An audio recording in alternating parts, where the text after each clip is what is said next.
Welcome to my views and news. Some news stories from Eritrea, Ethiopia, and Sudan for you. First news story is about Eritrean involvement in the ongoing war in Sudan. A Sudanese news source today published an article about Eritrean involvement in Sudan.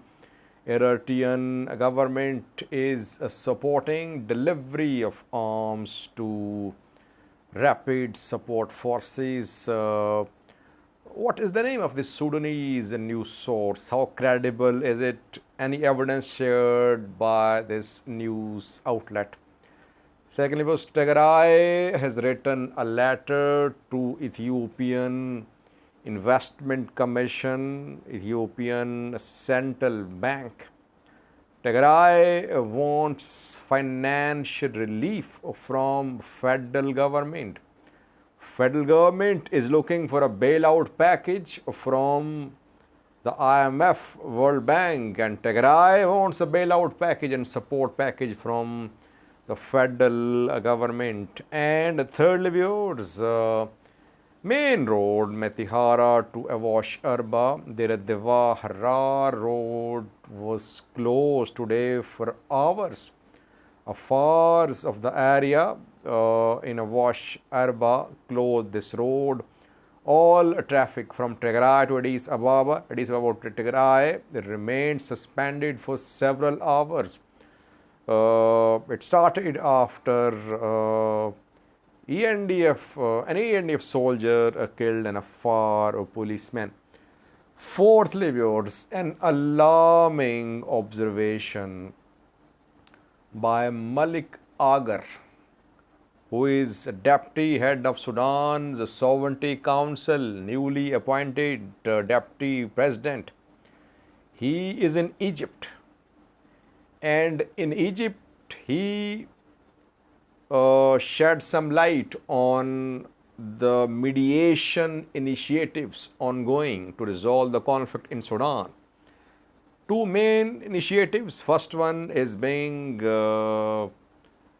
pursued in Jeddah, led by Saudi Arabia and the US. Second one proposed by IGAD. African Union is trying to be relevant as well. Malik Agar's observation today, which is shared in Egypt, are alarming about these mediation initiatives. Secondly, viewers, Chad-Sudan border, Chad-Darfur border. Chadian President Mohamed Dabi was in Adre today. Adre is a Chad district on Chad side of Chad-Sudan border.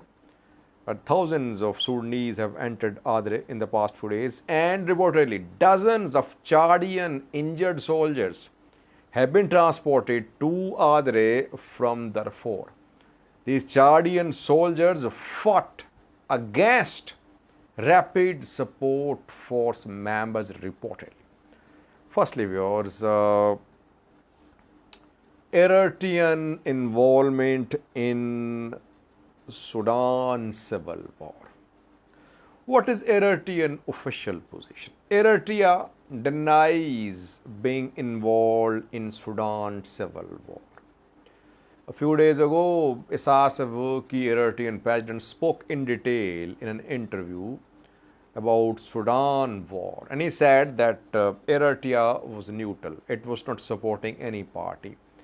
That Sudanese problems should be resolved by Sudanese people themselves. Regional neighbors can support Sudanese people, but there shouldn't be any external interference in Sudan. And after that, we saw that Al-Burhan's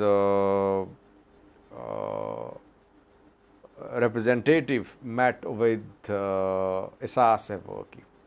Al-Burhan's representative, Daf'ullah, Sudanese military chief's spokesperson, Daf'ullah visited Eritrea.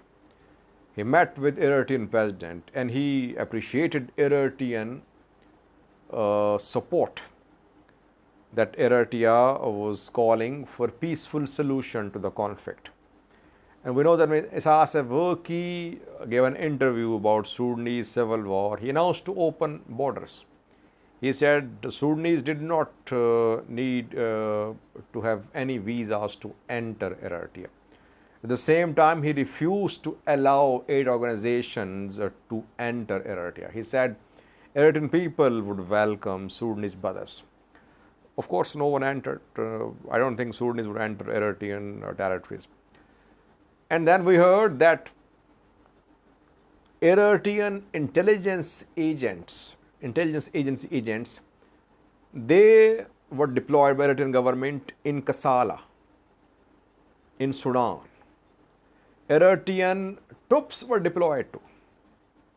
It was confirmed by some sources on the ground that Eritrean troops were deployed on Sudanese soil close to border. Purpose was to convince Eritreans to enter Eritrea. Some were arrested too. Some Eritreans who fled violence in Khartoum, Bari, Madarman fled towards border areas. They were being arrested by Eritrean intelligence agents and taken forcibly to Eritrea. After the Eritrea changed policy, it announced that no one would be imprisoned. No Eritrean, if returned to Eritrea from Sudan, would be imprisoned. And Eritrean government issued 6 months permits to those Eritreans who entered Eritrea from Sudan and those who were entering Ethiopia from Sudan, Eritreans. They then decided to enter Eritrea. But we could not find any convincing evidence that Eritrea was involved in Sudanese civil war, that it was supporting rapid support forces, Sudanese military. First piece of evidence. Not very convincing, but we cannot reject it altogether. 2 days ago, Sudanese Kassala government official said that in Nora area, Nora is a border strip on Sudan-Eritrea border.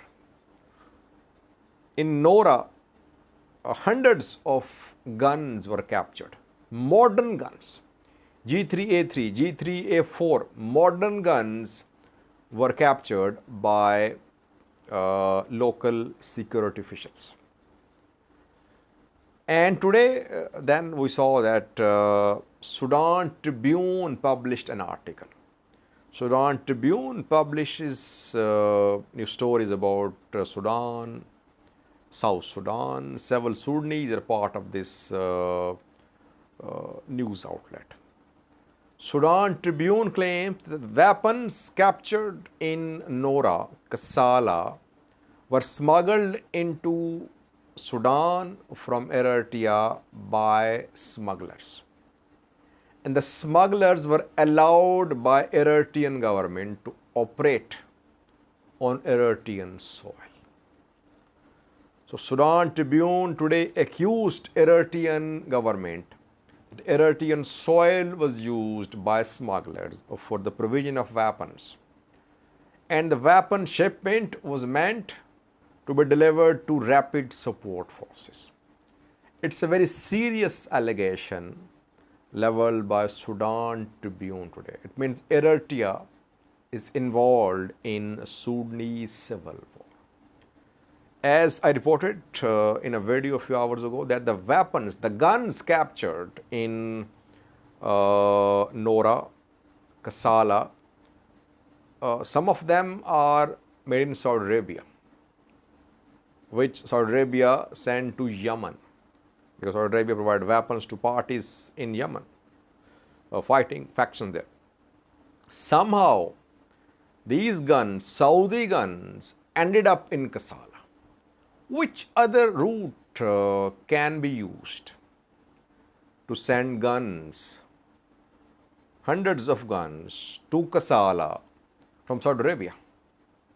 2 routes, either through Eritrea or through Ethiopia. Since the area where these guns were recovered, they were captured, is on Eritrea-Sudan border, not on Ethiopia-Sudan border. That is why Sudan Tribune claims that it was Eritrean government's involvement. which facilitated the delivery of weapons from Eritrea into Sudan. We know that Rapid Support Forces don't have any significant presence in Kassala.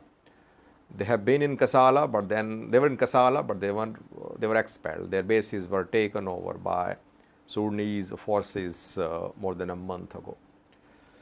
It means that now Eritrea has a lot to explain.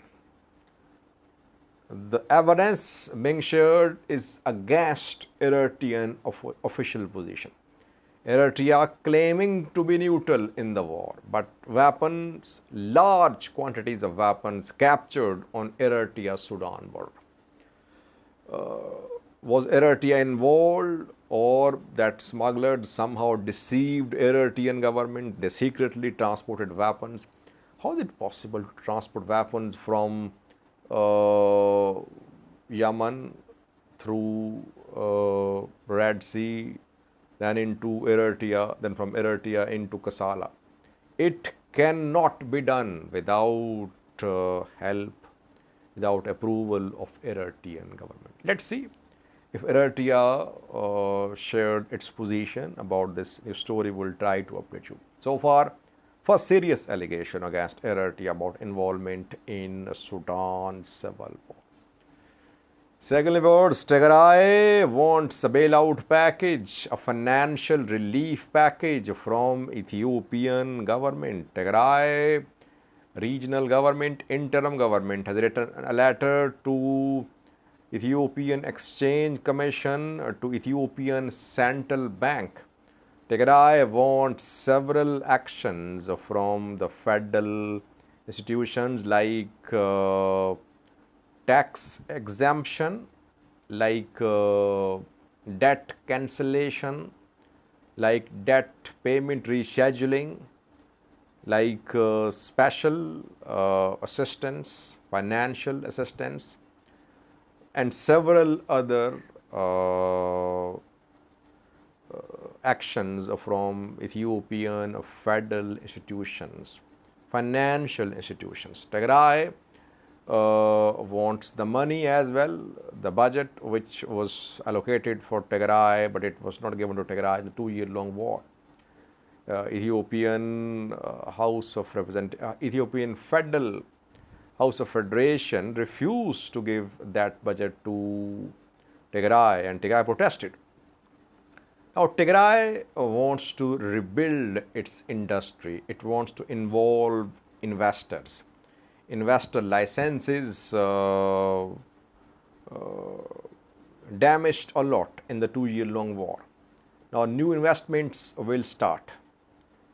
Tigray wants special relief for Tigray's investors from Ethiopian government, because investors will have to import machinery as well for industrialization, for revival of industry in Tigray. Tigray investors would need import of machinery as well. For that, Tigray wants special treatment, keeping in view the destruction which happened in Tigray region.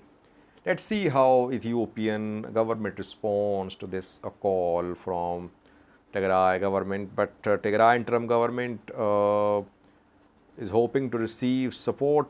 On the other hand, Ethiopian federal government is hoping to get some sort of bailout package from the IMF and World Bank. Ethiopian government is in a financial crunch.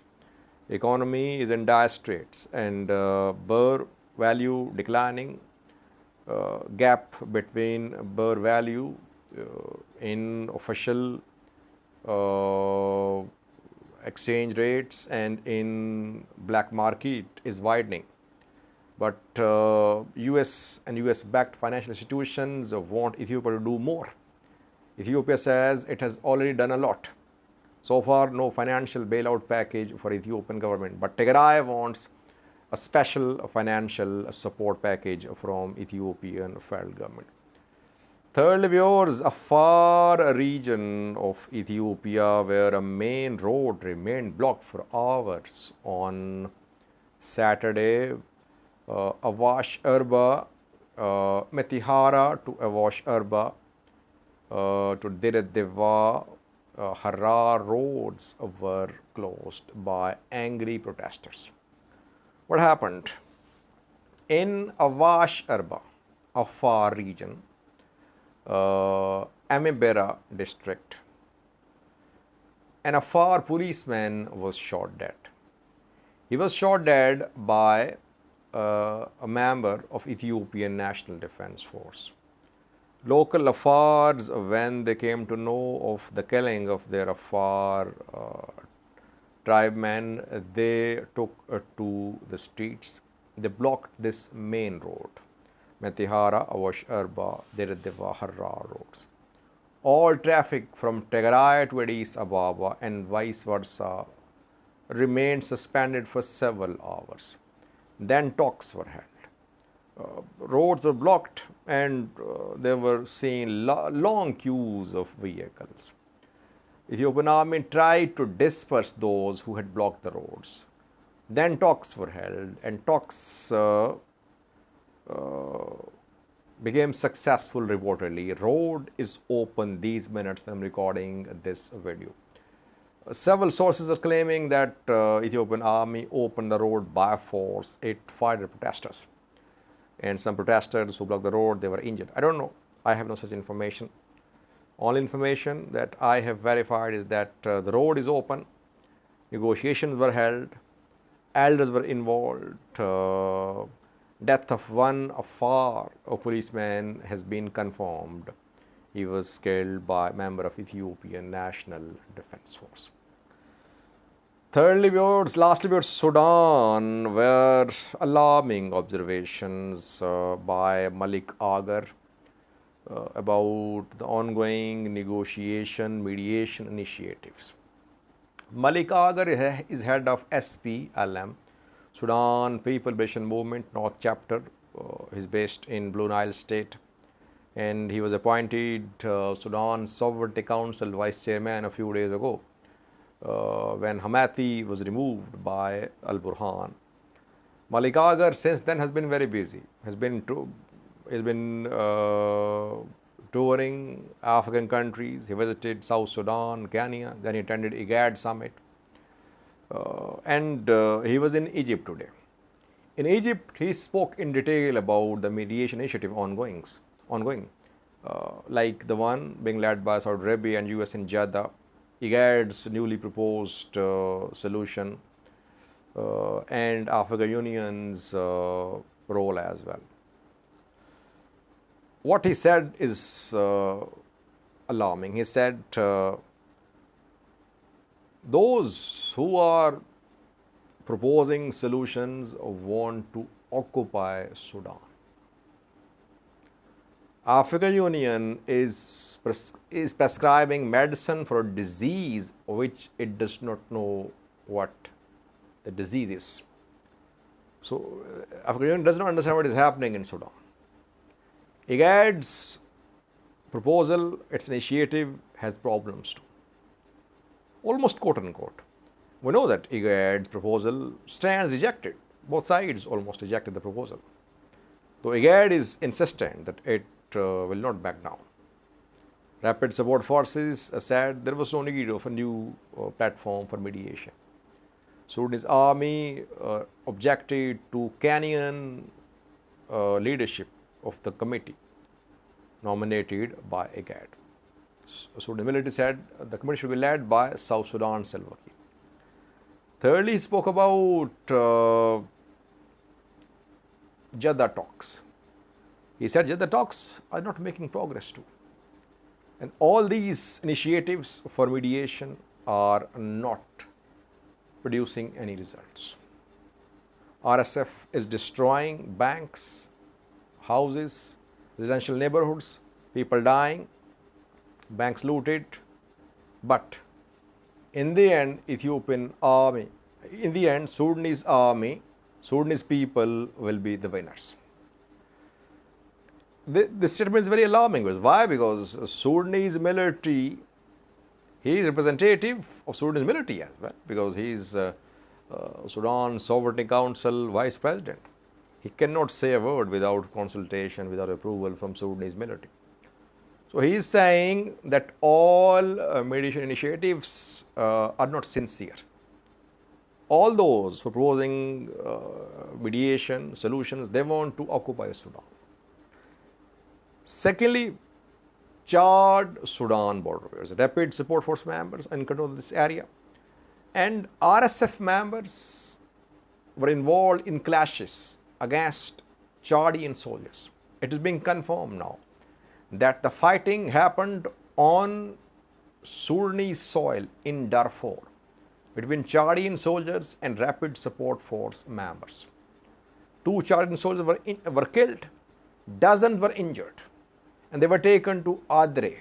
Adre is on Chad side of Chad-Sudan border. And today, Mohamed Dabi, Chadian president, visited Adre. He met with the Chadian military commanders who are leading Chadian soldiers deployed on Chad-Sudan border. Thousands of Sudanese are entering Chad on daily basis because RSF fighters have taken over main cities in West Darfur, Central Darfur too. They're trying to take big cities in North and South Darfur as well. That is why people fleeing towards Chad. Chadian soldiers fought against rapid support forces in Darfur, but they could not weaken rapid support forces. That is why Chadian soldiers were injured and killed. Involvement of Chad against rapid support forces is a new development in this war. It means that RSF won't receive any support from Chad. It can receive support from Central African Republic, but not from Chad, because now Chadian soldiers have been killed and injured. The soldiers were supporting Sudanese military against rapid support forces reportedly. Thank you for watching.